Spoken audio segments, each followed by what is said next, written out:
तो भाई एक तरतीब तकरारी तौर पर यानी रिकर्सिवली कुछ ऐसे बयान की गई है। आपको निकालना है A4 यानी पांचवी टर्म। याद रहे कि A0 पहली टर्म अगर है तो A4 का मतलब होगा पांचवी टर्म। तो भाई पहली और दूसरी टर्म तो आपको मालूम है, तो तीसरी टर्म यानी A2 अगर आपको निकालना होगा तो किसके बराबर होगा? A2 होगा, दो में से एक गया क्या?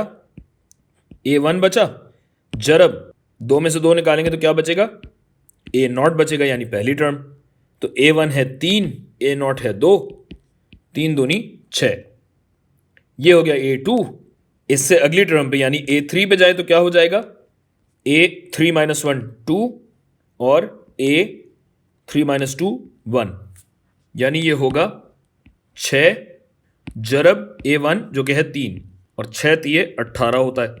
तो ये A3 हो गया, जबकि A4 जो हमें निकालना है वो हो जाएगा A4 माइनस 1 यानी A3, यानी A3 ज़रब A2, यानी ये होगा 18 ज़रब 6 और ये बनता है 108। 108